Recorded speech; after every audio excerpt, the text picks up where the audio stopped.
اللہ اکبر۔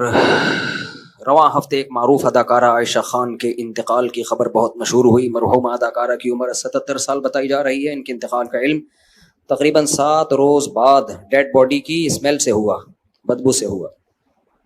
Glamour کی دنیا کی چکا چوند میں زندگی گزارنے کے بعد بڑھاپے میں کئی بیماریوں اور ٹانگ میں فریکچر جیسی تکلیف تنہائی میں گزار کر گھر میں بغیر بچوں اور رشتہ داروں کے تنہائی میں انتقال کر گئیں۔ اب پاکستان میں اولڈ ایج ہومز کا بڑھتا ہوا رجحان اور یہ خطرناک بڑھاپا اور زندگی کا اختتام کس کلچر کو فالو کرنے سے آ رہا ہے؟ دیکھو، وہ کوئی اداکارہ تھی نا عائشہ خان، میں نے ان کے بارے میں جو نیوز پڑھی اس میں یہ بھی کہ اس نے زندگی میں اپنے بچوں کے نام اپنی جائیداد کر دی تھی، ساری پراپرٹی۔ جب سے کی ہے نا اس وقت سے بچے مارکیٹ سے شارٹ ہو گئے، اور وہ بیچاری بڑھاپے میں بلاتی تھی اور کہتی تھی کہ میں تنہا ہوں، میرے بچے مجھے نہیں پوچھتے۔ اللہ تعالیٰ جب انسان کی بصیرت کی آنکھیں اندھی کر لینا، اسے دنیا میں کوئی ہدایت نہیں دے سکتا۔ میں چیخ رہا ہوں، بار بار کہہ رہا ہوں، یورپ امریکہ سے مغربی دنیا کے اخلاق سے متاثر مت ہو۔ رنگ رلیوں پہ زمانے کی نہ جانا اے دل، یہ خزاں ہیں جو بانداز بہار آئی ہے۔ میں بولتا ہوں بھائی، مغربی دنیا برباد ہو چکی ہے، لیکن لوگ کہتے ہیں نہیں، اصل میں مفتی صاحب لوگ احساس کمتری کا شکار ہیں۔ ابھی میں نے بتایا تھا نا کہ وہاں بوڑھوں کا کیا حال ہے، خاندانی نظام تباہ ہو گیا، سب انڈیویجول لائف گزارتے ہیں، کوئی کسی کا پوچھنے والا نہیں ہے۔ تو کینیڈا سے ایک فیملی تھی، انہوں نے کمنٹس کیے، ہم تو یہاں بہت اچھے ہیں، پاکستان میں ہمارے بچے بگڑ رہے تھے، ہم تو یہاں بڑی محبتیں سے ٹائم گزار رہے ہیں، ایک دوسرے کا خیال ہے۔ مفتی صاحب کو پتہ نہیں کون غلط پٹیاں پڑھا دیتا ہے۔ بھائی، جو مسلم فیملیز ہیں جنہوں نے مذہب پہ بچوں کو رکھا ہوا ہے، میں ان کی بات نہیں کر رہا، وہ تو محفوظ ہیں، بلکہ ہو سکتا ہے یہاں سے زیادہ اچھے ہوں۔ وہ میں نے دیکھا ہے مغربی دنیا میں جو مسلمان ہیں جنہوں نے شادی بھی کی، بچے بھی پیدا کیے اور بچوں کو دینی ماحول میں رکھا، مسجد قریب میں تبلیغ والوں سے تعلق رکھا، وہ تو واقعی بہت مزے میں ہے۔ بات مغربی دنیا کی نہیں ہو رہی ہے، بات ہے مغربی کلچر کی۔ جو اس کلچر کو فالو کر رہا ہے نا، گورے بہت اچھے، ہمارا سیکولر طبقہ جو دیسی لبرل ہیں، یہ مولویوں کے کلچر کو اچھا سمجھتے ہیں یا انگریزوں کے؟ یہ انگریزوں کے کلچر کو، ان کا یہ انجام ہے، یہ جو عائشہ خان کے ساتھ ہوا ہے۔ سمجھ رہے ہو کہ نہیں سمجھ رہے؟ ان کا اپنے گھر میں بھی یہی انجام ہونے والا۔ ان کے نہ باپ کا پتا ہوتا ہے نہ ماں کا پتا ہوتا ہے، اللہ معاف فرمائے۔ نہ ان کی اولادیں ان کو پوچھتی ہیں، کیونکہ مذہب تو سکھایا نہیں۔ یاد رکھو، بڑھاپے میں ماں باپ کی بھرپور خدمت یہ مذہب کی موٹیویشن کے بغیر ممکن نہیں ہے۔ مذہب بہت بڑے بڑے کام کرا لیتا ہے، اس کے علاوہ نہیں ہو سکتا۔ میں مثال دیتا ہوں، رمضان کے 1 مہینے کے ہم سب روزے رکھتے ہیں، میجورٹی مسلمانوں کی رکھتی ہے۔ 1 مہینہ بھوکا پیاسا رہنا، کیا گورنمنٹ اگر لا بنائے ہم کر لیں گے؟ کلچر کی بیس پہ کر لیں گے؟ کسی سوسائٹی میں کلچر ہے جی 1 مہینہ بھوکا پیاسا رہنے کا، کلچر کو انسان اتنا باپ نہیں بناتا، صحیح ہے نا؟ 1 مہینہ بھوکا پیاسا رہنا، یہ اللہ کو لے کر آئیں گے نا اپنی سوسائٹی میں، اور اللہ کہے گا 1 مہینہ روزے رکھو، انسان جان بھی دے دیتا ہے، روزہ تو دور کی بات۔ جو لوگ اپنے دین کی خاطر جان دے دیتے ہیں، یہ مذہب کی موٹیویشن ہے۔ تو بوڑھے ماں باپ کو رکھنا، سنبھالنا، ان کی کڑوی کسیلی برداشت کرنا، ان کو ٹائم دینا کہ ان کو رینٹ پہ بندہ نہ بلانا پڑے، ہم ہیں، ہم آپ کو پوچھیں گے، عید آپ کے گھر ہوگی، بقرعید آپ کے گھر ہوگی، آپ کی بیماری کا خرچہ میرے ذمے، پراپرٹی بیچ کے آپ کا علاج کروں گا، سب سے پہلے آپ، باقی سب بعد میں۔ یہ مذہب کی اور اللہ کی موٹیویشن کے بغیر، اللہ کو اپنے گھر میں، سوسائٹی میں ان کی بغیر یہ ممکن نہیں ہے۔ کچھ بھی کر لو، گورے نے اللہ کو نکالا مارکیٹ سے، اپنی سوسائٹی سے، نتیجہ کیا نکلا؟ ویسے اخلاق دیکھو، thank you, nice to meet you, صبح شام ہمیں کہتے ہیں کم بخت بد اخلاق ہوتے ہیں، بدتمیز ہوتے ہیں۔ تو چند اخلاق تو آ گئے ظاہری طور پر، حشر کیا ہوا ہے سوسائٹی کا یار، ماں تک کو نہیں پوچھتے۔ اچھا، یہ بات بھی بہت لوگوں کو بری لگتی ہے، نہیں ہم نے تو یہاں انگریز کو دیکھا ہے اپنی ماں کی بڑی کیئر کرتا ہے۔ بھائی صاحب، وہ کیئر میں اور ہماری کیئر میں زمین آسمان کا فرق ہے۔ یہ ایسا ہی ہے جیسے انگریز اپنی بیوی کی بڑی کیئر کرتے ہیں، کتنا کرتے ہیں، لڑتے نہیں ہیں، تھپڑ نہیں مارتے۔ یہ کیئر تو آج آپ کی بیوی آدھا بل دے گیس کا، آدھا خرچہ سارا خود اٹھائے، وہ کیا خیال ہے؟ میری گھر والے، اگر میرے 4 گھر والے مجھے کہہ دیں کہ آپ کا اتنا خرچہ, مجھے کتنا خرچہ ہو رہا ہے کبھی چھاؤں میں آؤ بتاؤں گا, اور چندے کے پیسوں سے نہیں کر رہا میں, یہ بتا دوں میں 1 روپے چندے کا دائیں اپنا ہے سارا. لوگ کہتے ہیں سورس آف انکم کیا ہے, کہ وہ بھی کبھی چھاؤں میں آؤ بتا دوں گا. حلال ہے, بزنس ہے, کاروبار ہے. تو اب مولویوں کو, لوگوں کو کھاتے ہوئے پیتے ہی اچھے نہیں لگتے, تو پھر تو تمہارا مسئلہ ہے نا, پھر تو وہی کیڑوں والا لطیفہ فٹ ہوگا تمہارے اوپر. تو اب اگر میرے گھر والے مجھے کہیں نا, میرے 4 گھر والے, اللہ ان کو یہ کہنے کی توفیق عطا فرمائے کہ ایسا ہے کہ آپ کا خرچہ بہت ہو رہا ہے, آپ کا اپنے لیے تو کچھ بچتا ہی نہیں ہے, وہی جو ریوو تھی کتنے سال سے لے کے گھوم رہا ہوں, وہی لے کے گھوم رہے ہو. 19.25 کی رپورٹ تھی, اب الحمدللہ 19 ہو گئے. ان کا اسکول, گیس, ان کے بیماریاں, گیس سے مراد پیٹ کی گیس بھی کسی کو ہوگی تو اس کا بل بھی ہم بھرتے ہیں, یعنی بچہ اگر بیمار ہوگا. تو ایکچولی ایسا ہے کہ ہمیں پتہ چلا آپ کا خرچہ بہت ہو رہا ہے, تو آدھا اب ہم کریں گے, آدھا آپ. میرے تو اخلاق ہی اخلاق ہوں گے اس دن کے بعد. میں گھر میں جاؤں گا, nice to meet you, nice to meet. تو یہ فری پھوکٹ کے اخلاق تو ہیں, وہ تو بہت اچھا ہے, گورے میں ہوتے ہیں. تو یہ والے اخلاق, لوگ کہتے ہیں گورا اپنی بیوی کے ساتھ بہت اچھا ہوتا ہے, تو ہوگا نا اچھا, اس کو کیا, اس سے اس کی رسپانسبلٹی کیا ہے, کوئی دھیلے کی ذمہ داری اس کے کندھوں پہ نہیں ہے, تو اچھا ہی ہوگا. اور کیا ہوگا, عورت بھی اپنے شوہر سے اچھی ہوگی, کیونکہ دھیلے کی کوئی رسپانسبلٹی عورت پر شوہر کی ہے ہی نہیں. بوائے فرینڈ بنانے تک جب پابندی نہیں ہے تو ایسا ہسبینڈ تو سب کو پسند ہوگا میرے بھائی. نہیں آئی, آپ گورے کی بیوی ہو, فرض کرو آپ کا ہسبینڈ آگے, کوئی بھی نیلسن یا مائیکل ملنے کے لیے آ گیا, آپ کے ہسبینڈ کچھ کہہ ہی نہیں سکتا آپ کو, تھوڑا سا اس کو فیل تو ہوگا کہ یہ غلط ہو رہا ہے, لیکن کچھ بھی نہیں کر سکتا, نہ تھپڑ مار سکتا ہے, نہ گالی دے سکتا ہے, کیونکہ اس نے یونیورسٹیوں میں پڑھا ہے, نفسیاتی ڈاکٹروں نے بھی ان کو بتایا ہوا ہے, سائیکولوجسٹ نے بتایا ہوا ہے کہ انسان اپنے اخلاق سے پہچانا جاتا ہے. تیز آواز سے بات کرنا, جذباتی ہونا, رگے پھولنا, یہ پاکستانی جیسے جو غریب ملکوں کے لوگ ہیں جو بنیاد مرصوص پہ بس خوش ہو گئے, وہ باقی تو کچھ ہے نہیں ان کے پاس, اسی پہ ان کی اسٹیبلشمنٹ ان کو مطمئن کر دیا, چپ کر کے بیٹھے رہو آرام سے, بس اتنا کافی ہے فی الحال. تو یہ غریبوں کا کام ہے. تو انگریز کیا کرتا ہے, وہ اس کو پتا چل جائے بیگم نیلسن کے ساتھ گھوم رہی ہے, صحیح ہے, تو نہ وہ ڈانٹ سکتا ہے نہ وہ مار سکتا ہے, کیس ہو جاتا ہے. تو بیگم تو پھر اچھی ہوگی میرے بھائی. تو بات ہوتی ہے کہ جہاں رسپانسبلٹی ہو, ذمہ داریاں, ہم ذمہ داریاں اٹھاتے ہیں, تو یہ اسلام کی وجہ سے ہماری ایک سوسائٹی. ایک اور واقعہ سناتا ہوں, اس سے انشاءاللہ اچھی طرح سمجھ میں آ جائے گا میں کیا کہنا چاہ رہا ہوں. کل کی بات ہے, مجھے ایک سسٹم خریدنا تھا, میں صدر گیا اپنے دوستوں کے ساتھ, کمپیوٹر خریدنا تھا. میں گیا صدر مارکیٹ میں, ایک LED لینی تھی, جن سے میں نے LED لی میں ان کے پاس آگے بیٹھ گیا. کل کا واقعہ, یہ پرانا نہیں ہے. وہ کھا رہے تھے انڈا چھولا اور روٹی, خدا کی قسم بہت دل چاہ رہا تھا کہ مجھے بھی پوچھیں, لیکن میں نے عزت پہلے, کیونکہ وہ انڈا چھولا, اور ان کو پتا یہ بھی تھا میرے ساتھ, میں ان سے بار بار کہہ رہا تھا یہ پوچھ نہیں رہے یار. ان کو لگ رہا تھا ہم مفتی صاحب کو چھولے اور انڈے اور یہ روٹی کھلائیں, یہ مفتی صاحب کی انسلٹ ہے. ان کا خیال تھا مفتی صاحب ہے بھائی, انڈے چھولے کیا مفتی صاحب. اور میرا خدا کی قسم جو دل چاہ رہا تھا نا انڈے چھولے کھانے کا, اور وہ کھائے, اتنی دیر لگا دی انہوں نے, بھائی ہٹاؤ یار جلدی سے, میرا دل چاہ رہا ہے کھانے کا. یہ تو اب میں براز فاش کر رہا ہوں, ورنہ ان کے سامنے تو عزت سے بیٹھا. وہ کہہ رہے تھے کچھ کھانا ہے, میں نے کہا نہیں کچھ موڑے, لیکن مجھے بھوک لگ رہی تھی اور میرا انڈے چھولے, ان کو پتا ہے میں پہلے کہہ رہا تھا یار کوئی دکان دیکھو یا کوئی چھولے کی دکان ہو, تو وہ تو تھی نہیں, وہاں گئے تو وہ وہی کھا رہے تھے. خیر اب ان کو پتا چلے گا تو افسوس ہوگا, اب کیا فائدہ یار, اب کیا فائدہ. خیر تو اب گھنٹہ مجھے لگا کہ یار یہ ختم ہی نہیں کر رہے ہیں. میں ساتھ میں بیٹھا ہوا ہوں, چائے کا پوچھ رہے ہیں, یا تو پوچھیں یا کھا کے ختم کریں. اب وہ اتنی دیر ہو گئی تو میں نے کہا آپ ماشاءاللہ, پھر میں نے ویسے ہی پوچھا, میں نے کہا انکل ماشاءاللہ آپ 1 گھنٹے سے میں دیکھ رہا ہوں آپ انڈے چھولے کھا رہے ہیں, بہت اسپیڈ سلو ہے آپ کی کھانے میں. میرا خیال تھا آپ پوچھیں گے, لیکن خیر مذاق کر رہا ہوں, وہ دکان والے کہیں سیریس نہ ہو جائیں. تو انہوں نے کیا کیا, انہوں نے کہا کہ یہ میرا معذور بیٹا ہے, یہ بہت آہستہ ہے. وہ اصل میں اس معذور کو کھلا رہے تھے, معذور بیٹے کو, ایک بیٹا معذور تھا اس کو کھلا رہے تھے. تو 1.5 گھنٹہ تو لگا ہوگا, اور اس وقت تک بھی بہت چھوٹے نوالے بنا کے وہ کافی دیر تک چباتا رہتا, اس کو چباتا رہتا, پھر وہ نکلتا. معذور تھا بیچارہ ذہنی. اچھا, دکان میں جو ان کے دوسرے بھائی تھے وہ مجھے کہنے لگے مفتی صاحب یہ ہمارا اکلوتا معذور بھائی ہے, اب سب ماشاءاللہ بھائی ہیں, یہ ایک معذور ہے, تو ہم اس کو بھی دکان پہ اپنے ساتھ لے آتے ہیں, اس کو ہم ہر وقت اپنے ساتھ رکھتے ہیں. باپ خدمت کر رہا ہے بیٹے کی, 1 گھنٹے سے اس کو نوالے بنا بنا کے کھلا رہا ہے.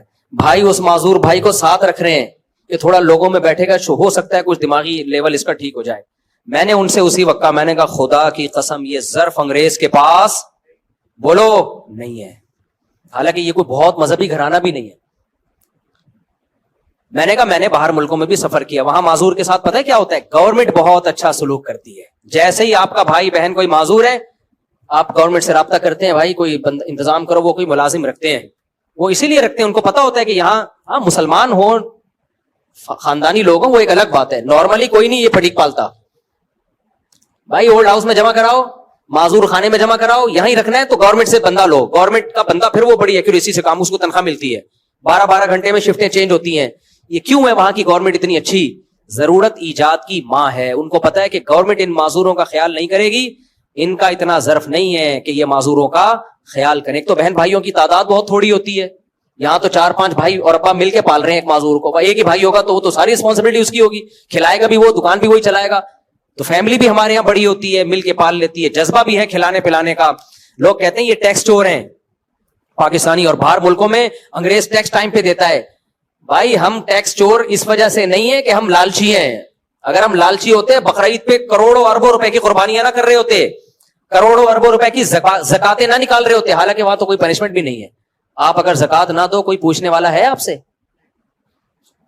تو اس کا مطلب ایسا نہیں ہے کہ ہم جو ہے وہ لالچی ہیں, کنجوس ہیں, غلط کرتے ہیں ٹیکس نہ دے کے, برا کرتے ہیں, دینا چاہیے ٹیکس, لیکن اس نہ دینے کی وجہ کوئی اور ہے, کنجوسی نہیں ہے. کنجوس ہوتے تو اپنے ماں باپ کو نہ کھلاتے, ایک آدمی بیوی بچوں کا خرچہ نہ اٹھاتا. ایک بھائیوں کو میں دیکھتا ہوں, بہنوں کو بھی خرچہ اٹھا رہا ہے, ماں باپ کا بھی خرچہ اٹھا رہا ہے, کما کے بھیج رہا ہے, آدھا ہو گیا وہ. یہ کنجوس لوگ تھوڑی ایسا کرتے ہیں. تو اب آپ کو سمجھ میں آیا کہ مذہب ہے نا سوسائٹی میں تو معذور کو پال رہے ہیں. میں نے ان کے والد کو اور حوصلہ دلایا, میں نے کہا یہ آپ کی جنت ہے, یہ بیٹا کیا ہے آپ کی جنت ہے, کیونکہ اس کو صرف اللہ کے لیے پال رہے ہو, باقیوں سے تو امیدیں کما کے دیں گے. یہ کس کے لیے بھائی؟ اللہ کے لیے, آزمائش ہے. تو اس لیے یہ تو جنت ہے آپ کی. کتنی میں نے ہمت ہوئی یار, 1-1.5 گھنٹے سے نکمے بنا, ہم تھک جائے آدمی بھائی. تو یہی خدمت ماں باپ کی بھی لوگ کر رہے ہوتے ہیں, بوڑھی ماں کی بھی کر رہے ہوتے ہیں. تو مولویوں کو برا بھلا کہتے رہتے ہیں سیکولر لوگ, تو ان کا اپنا بڑھاپا کیا ہوتا ہے. اور یہ جو سیلیبریٹیز ہیں نا, جو فنکار, اداکار, گلوکار, ان سے تو عبرت حاصل کرو میرے بھائی, پناہ ماں. ان کی چمک دھمک آپ کو تھوڑی دیر کے لیے ٹی وی پہ نظر آتی ہے, بس اسٹیج پہ جب ایوارڈ دینے کے لیے بلایا جاتا ہے, ورنہ ان کی حقیقی زندگی میں سکون نہیں ہے. اور جو فنکار اداکار ہوتے ہیں ان کو تو آگے بڑھاپا نظر آ رہا ہوتا ہے. ان کی عزت ہے فٹنس کی بیس پہ, خوبصورتی ختم, عزت ختم. ہاں ایوارڈ میں کوئی بلایا جائے ایوارڈ دینے کے لیے کہ آپ نے بڑی اچھی, تھوڑی دیر کی ہوتی ہے عزت. ورنہ جو اس فیلڈ کے لوگ ہیں نا, ہمارا ان سے بھی ریلیشن ہے, وہ بتاتے ہیں کہ اس فیلڈ کا بڑھاپا بہت خطرناک, ترستے ہیں عزت کو. تو یہ جو اس فنکارہ کے ساتھ ہوا, مسلمان تھی, اللہ مغفرت کرے, ان کی اولاد کو اللہ ہدایت دے, لیکن یہی وہ عیب ہے اور یہی وہ کلچر ہے جو ہم باہر کی دنیا سے لے رہے ہیں. دیکھو آخری بات, بس 2 جملوں میں اپنی بات کو ختم کرتا ہوں. لوگ مجھے کہتے ہیں مفتی صاحب شادیوں پہ بہت بیان کرتے ہیں, شادیوں پہ بہت, ہر تھوڑی دیر میں شادی پہ آ جاتے ہیں, بچے پیدا کرو, کوئی اور کام نہیں ہے آپ کا. دیکھو علامہ ابن تیمیہ رحمہ اللہ کا قول ہے کہ اگر تمہیں سمجھ میں نہ آ رہا ہو نا تمہارا سب سے بڑا دشمن کون ہے, تو اپنے دشمن کے تیروں کا تمہارا سب سے بڑا دوست کون ہے, تو اپنے دشمن کے تیروں کا رخ دیکھ لو کس کی طرف ہے. تمہارا دشمن کا جو سب سے بڑا دشمن ہے وہی تمہارا سب سے بڑا دوست ہے. اسی طرح یاد رکھو کہ دشمن کی انویسٹمنٹ کس چیز پہ سب سے زیادہ ہو رہی ہے. آپ کو معلوم ہے مغربی دنیا کیا ہماری نماز روزے سے ناخوش ہے؟ بولو, کبھی آپ نے دیکھا کہ جو اسلام دشمن عناصر ہیں کبھی حج کے خلاف انہوں نے آواز اٹھائی ہو کہ حج بین ہونا چاہیے؟ کبھی سنا آپ نے کہ اربوں روپے خرچ کر رہے ہو یار حج کا سیٹ اپ ختم کرو؟ نہ. کبھی آپ نے سنا کہ یار یہ جو مسجدیں پھیلتی چلی جا رہی ہیں بند ہونی چاہیے؟ کبھی سنا؟ یورپ امریکہ میں جتنی چاہیں مسجدیں بنا لیں آپ, لیگل وے میں چلیں, کوئی پابندی نہیں ہے. تراویاں پڑھیں, عشاء کے بعد سے لے کے فجر تک پڑھیں, کوئی پابندی نہیں ہے. اور نہ اس کو روکنے پہ وہ پیسہ خرچ کر رہے ہیں. میں سمجھا پا رہا ہوں اپنی بات؟ پتہ ہے 2 چیزوں پہ پیسہ خرچ ہو رہا ہے صرف. اسلام کے خلاف نہیں ہے وہ لوگ, اسلام کی 2 چیزوں کے خلاف ہیں, اسلام کے خلاف نہیں ہے. اور یہ 2 چیزیں اگر ان کو اسلام کے علاوہ کہیں اور نظر آئے تو اس کے بھی خلاف ہیں. پھر وہ اگر یہ ہندو میں ہوں گی وہ اس کے بھی خلاف ہوں گے. 2 چیزوں کے خلاف ہے. نمبر 1 وہ کہتے ہیں یہ جو بینکاری ہے نا سودی ہونی چاہیے. اسلام کا جو انویسٹمنٹ کا اور انکم کا جو سسٹم ہے نا یہ اسلام کا نہیں ہونا چاہیے, کیونکہ اسلام نے سود پہ پابندی لگائی, اس سے دولت چند ہاتھوں میں مرتکز ہوتی ہے. حضرت مفتی تقی عثمانی صاحب پر جو امریکہ میں پابندی لگی ہے وہ پتہ ہے کس بیس پہ لگی ہے؟ اسلامک بینکنگ کی بیس پہ. یہودیوں نے بولا کہ یہ اسلامک بینکنگ کو پروموٹ کر رہے ہیں, اس سے ہماری دکان بیٹھ جائے گی. اور مجھے افسوس ہوتا ہے جب میں مفتی تقی عثمانی صاحب کے خلاف کلپ دیکھتا ہوں نا کہ معاذ اللہ سود خور ہیں یہ, انہوں نے سود پہ حلال کا لیبل لگا کے کھا گئے. یہودی سے جا کے پوچھو مفتی تقی صاحب نے یہودیوں کو کتنا نقصان پہنچایا ہے. انہوں نے مفتی تقی صاحب کو امریکہ میں بین کروا دیا, پوری کتاب چھپی ہے انگلش میں یہودیوں کی مفتی تقی عثمانی صاحب کے خلاف. اس بیس پہ پابندی لگی ہے اور ہمارے لوگ انہی کے خلاف بول رہے ہیں. تو دوسری چیز جس پہ اس سے بھی زیادہ پیسہ خرچ ہوتا ہے, پہلا وہ چاہتے ہیں اکنامکلی, جو اکنامکس ہے نا, جو معیشت ہے وہ ان کے اصولوں پہ چلے, وہ اسلامی اصولوں پہ نہیں, کیونکہ اسلامی اصولوں پہ چلے گی دولت کی تقسیم منصفانہ ہو جائے گی. ایک مثال دیتا ہوں میں. اسلام کہتا ہے آپ نے 1 کروڑ روپے انویسٹ کیے, اسے جو پروفٹ ہوگا پرسنٹیج کے حساب سے تقسیم ہوگا, اور نقصان ہوا تو انویسٹر کا نقصان ہوگا. یہی ہے کہ نہیں ہے؟ یار مجھے بتاؤ نا, میں نے 100 بکرے خرید کے ایک غریب کو دے دیے, پیسہ لگایا کہ یہ بیچ مارکیٹ میں, وہ بکرے مر گئے, نقصان کس کا ہے؟ میرا. اس کا کوئی نقصان نہیں ہے, اس کی محنت ضائع ہو گئی, بس یہ نقصان ہے. یہ منصفانہ تقسیم ہے کہ بیچارے کے پاس پہلے ہی پیسہ نہیں تھا, لاس بھی اس پہ ڈال دو, اس کا تو دیوالیہ ہو گیا. اب یہ اگر اسلامی طریقے سے ہو تو مزاربت کی بیس پہ ہوگا. بھائی میرا پیسہ ہے, محنت تیری ہے, پروفٹ پرسنٹیج کے, جتنا پروفٹ ہوگا تیری پرسنٹیج بھی بڑھے گی اس میں. اب ہو کیا رہا ہے, میں اگر سود کی بیس پہ دوں تجھے بکرے خریدنے 1 کروڑ روپے میں نے تجھے لون دیا, کیا دیا؟ قرضہ. یہ لون تو نے نفع کے ساتھ لوٹانا ہے. اس نے لون کے بکرے خریدے, بکرے مر گئے, اس نے مجھے سود بھی دینا ہے, اور وہ 1 کروڑ کہاں سے دے گا وہ؟ تو اس سے کیا نقصان ہوتا ہے سودی نظام سے؟ غریب کا بیڑا, یار غرق تو بول دو نا, اس میں کیا جا رہے ہیں آپ؟ بیڑا غرق کروا تھوڑی رہے ہیں, آپ سے بلوا رہے ہیں کہ ایسا ہوتا ہے بیڑا غرق.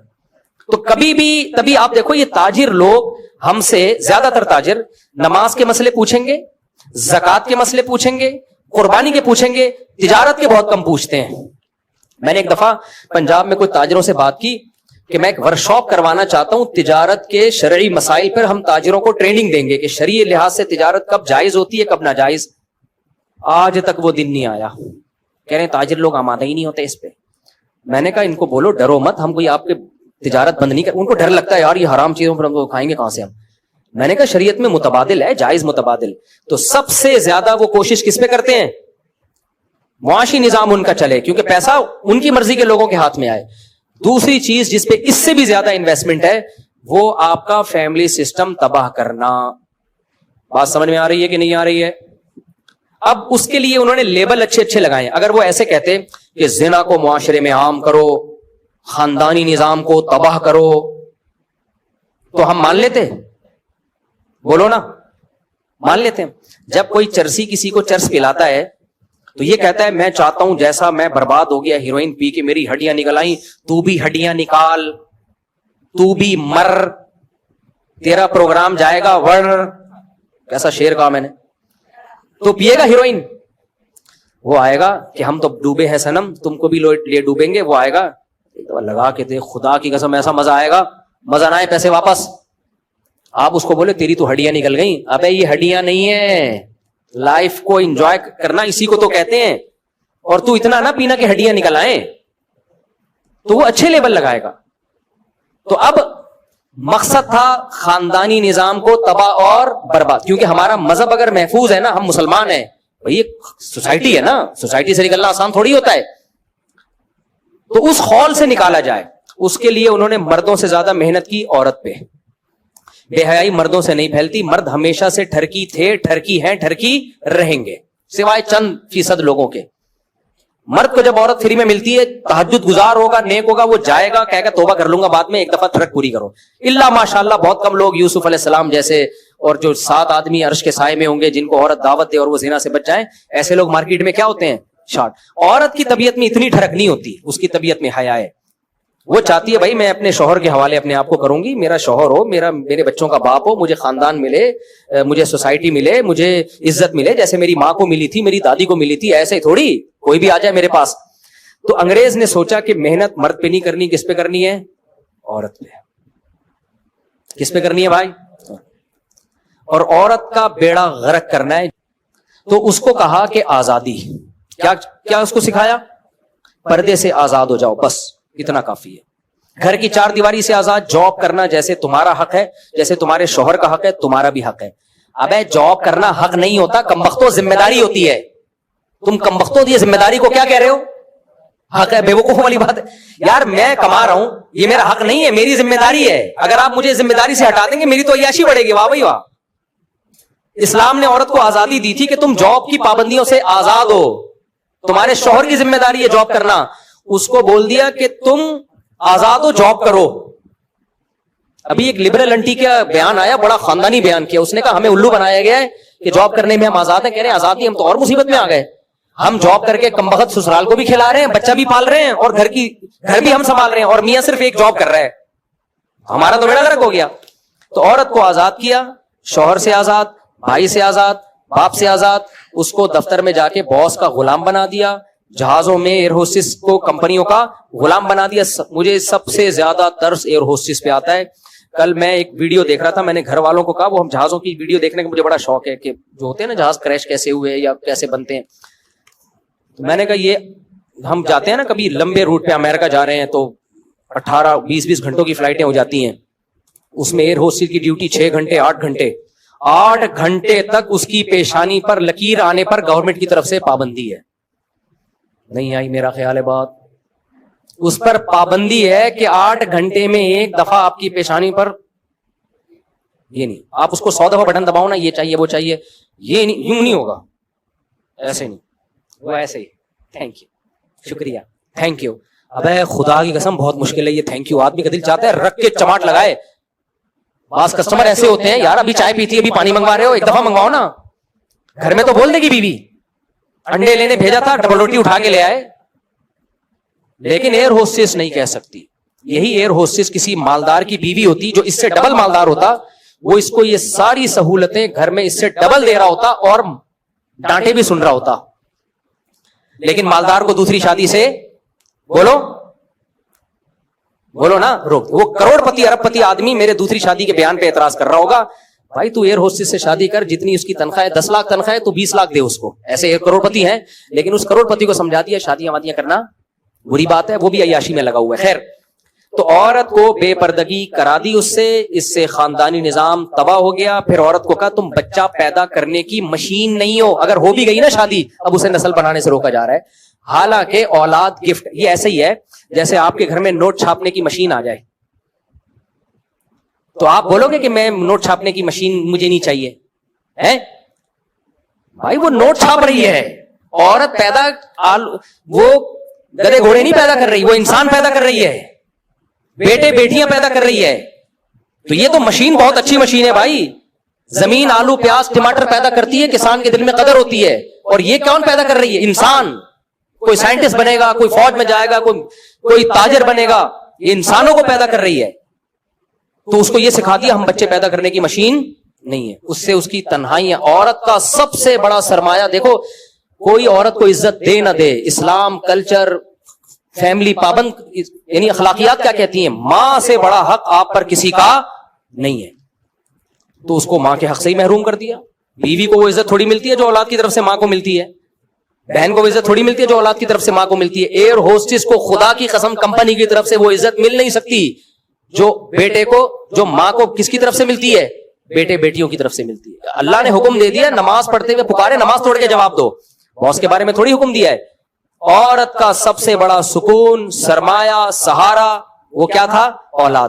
اسے پٹیاں پڑھا دی, تم بچے پیدا کرنے کی مشین نہیں ہو. یہ ایسے ہی ہے جیسے میں مردوں کو اپاہج بنانا چاہ رہا ہوں اور میں چاہ رہا ہوں کہ یہ بیویوں کو کما کے نہ کھلائیں اور بیڑا غرق کر دیں خاندانی نظام کا. تو اس کا طریقہ کیا ہوگا؟ میں مرد کو بولوں گا تو کوئی کمانے کی مشین تھوڑی ہے جو روزانہ بیوی کو برگر کھلاتا ہے.